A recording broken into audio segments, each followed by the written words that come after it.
Steroid cream skin की काफी सारी बीमारियों में इस्तेमाल होती है और काफी इफेक्टिव भी होती है, बट विदाउट प्रिस्क्रिप्शन अगर आप इसे इस्तेमाल करते हैं फेस पे काफी लंबे टाइम तक तो इसके बहुत सारे साइड इफेक्ट होते हैं। आज इस वीडियो में हम prolong usage of steroid cream से क्या साइड इफेक्ट होते हैं और उससे हम कैसे बच सकते हैं इस बारे में बात करेंगे। Myself doctor Divya Singhal, co founder at Vedant skin clinic Ghaziabad. आप इस टर्म से बहुत फेमिलियर होंगे, स्किन लाइटनिंग क्रीम और स्किन ब्राइटनिंग क्रीम। जितनी भी ओवर द काउंटर क्रीम्स होती हैं या फार्मासिस्ट आपको सजेस्ट करते हैं स्किन ब्राइट करने के लिए क्रीम, या आपके रिलेटिव्स या आपके फ्रेंड्स अगर आपको सजेस्ट करते हैं स्किन ब्राइटनेस के लिए क्रीम, उन सभी क्रीम्स में स्टेरॉइड जो है एक मेन कंपोनेंट होता है। एग्जांपल के तौर पे जैसे Betnovate C, Betnovate M, Clobet GM, clobetasol, ये सारी क्रीम्स जो होती है इनमें बहुत हाई पोटेंसी स्टेरॉइड होता है जो हमारी स्किन के लिए बहुत हार्मफुल होता है। इनिशियली जब हम इसका इस्तेमाल शुरू करते हैं तो इनिशियली शुरू के कुछ महीनों में हमारी स्किन में बहुत ग्लो हो जाता है। जैसे मान लीजिए आपको स्किन पे मुहासों की तकलीफ थी या आपके चेहरे पे कुछ काले धब्बे थे, तो आपने उस कारणवश इस क्रीम का इस्तेमाल करना इधर उधर की सलाह से शुरू कर दिया। आप देखेंगे कि एक महीने में आपकी स्किन में एक ड्रास्टिक चेंज हो जाता है, बहुत क्लियर हो जाती है स्किन। बट जैसे ही आप इन क्रीम्स का इस्तेमाल करना छोड़ते हैं आपकी स्किन में साइड इफेक्ट्स आने लगते हैं। जैसे आपकी स्किन क्रीम यूज करने से पहले थी उससे डबल इंटेंसिटी से बहुत ज्यादा साइड इफेक्ट आने शुरू हो जाते हैं। तो अब हम बात करते हैं कि स्टेरॉइड क्रीम के साइड इफेक्ट्स क्या होते हैं। तो सबसे पहले तो जो हमारे स्किन की जो लेयर होती है वो थिन होना शुरू हो जाती है, मतलब कि जो हमारी त्वचा की चमड़ी है वो बहुत पतला होना शुरू हो जाती है। वो इतनी पतली हो जाती है कि हमारी ब्लड वेसल्स जो है उसमें वो दिखाई देने लगती है, जिसे हम टेलेंजेक्टेसिया भी कहते हैं। उसके अलावा स्किन में छोटे छोटे दाने शुरू हो जाते हैं जो बहुत ज्यादा इचिंग करते हैं। जब आप बाहर धूप में निकलते हैं तो आपको ऐसा लगता है कि आपके चेहरे पे किसी ने मिर्ची डाल दी हो, इतनी ज्यादा जलन होती है। उसके अलावा जिस जिस एरिया पे आपने स्टेरॉइड क्रीम का इस्तेमाल किया होता है वहां पर हेयर ग्रोथ स्टार्ट हो जाती है, जिसे हम फेशियल हेयर ग्रोथ कहते हैं। उसके अलावा अगर आपने बहुत ज्यादा लंबे टाइम तक इसको यूज किया है तो आपकी स्किन में एट्रोफी भी हो सकती है। इंपॉर्टेंट सिम्टम इसमें होता है जैसे हम कहते हैं फ्लशिंग ऑफ फेस। फेस जो है वो एकदम रेड हो जाता है। फेस से आपको ऐसा महसूस होगा कि गर्माहट निकलती है, गर्मी निकलती है। तो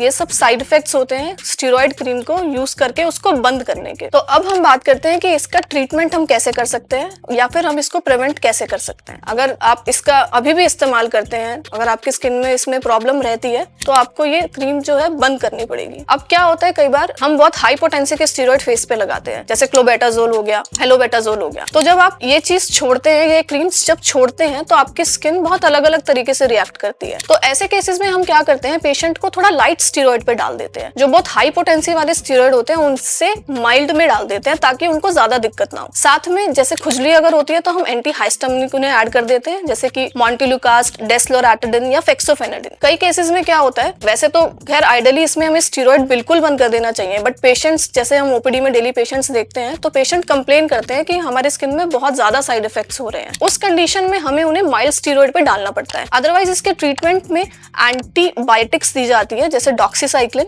100 mg नाइट में। उसके अलावा टॉपिकल जो क्रीम्स इसमें हम लगाने को देते हैं वो होती है नेडिफ्लॉक्सासिन, जो हमें सुबह शाम लगानी चाहिए। उसके अलावा इसके प्रिवेंशन के लिए हमें सनस्क्रीन का इस्तेमाल करना चाहिए। जिन लोगों की ऑयली स्किन होती है उन लोगों को ऐसा सनस्क्रीन चूज करना चाहिए जिसकी कंसिस्टेंसी जेल बेस्ड हो, और जिन लोगों की ड्राई स्किन है उन लोगों को ऐसा सनस्क्रीन इस्तेमाल करना चाहिए जिसकी कंसिस्टेंसी क्रीमी हो। इसके अलावा मॉइस्चराइजर आप जितना हो सकता है उतना लगाएं, और इसमें एक ओरल टैबलेट जो प्रिस्क्राइब्ड होती है antioxidant basically. Example Antoxid HC capsule market में अवेलेबल है। ये सारे जो कैप्सूल्स जो होते हैं एंटीऑक्सीडेंट, ये ऑक्सीडेटिव स्ट्रेस को कम करते हैं और जो टिश्यू डैमेज हुआ है उसको वो रिपेयर करते हैं। एक बात और मैं आप लोगों से रिक्वेस्ट करना चाहूंगी, जब भी आप मार्केट में जाते हैं, किसी फार्मासिस्ट के पास जाते हैं स्किन ब्राइटनिंग क्रीम लेने के लिए, तो प्लीज उसके इंग्रेडिएंट्स को जरूर टेस्ट करें। अगर उन क्रीम्स में कहीं भी स्टेरॉइड मेंशन होता है तो उसको आप कोशिश करके अवॉइड करें। एक बहुत ही डिबेट वाला सवाल होता है ट्रिपल कॉम्बिनेशन। ट्रिपल कॉम्बिनेशन में basically hydroquinone, tretinoin and mometasone होता है। तो कई बार लोग बोलते हैं कि क्या ये हमें इस्तेमाल करनी चाहिए या नहीं। देखिए,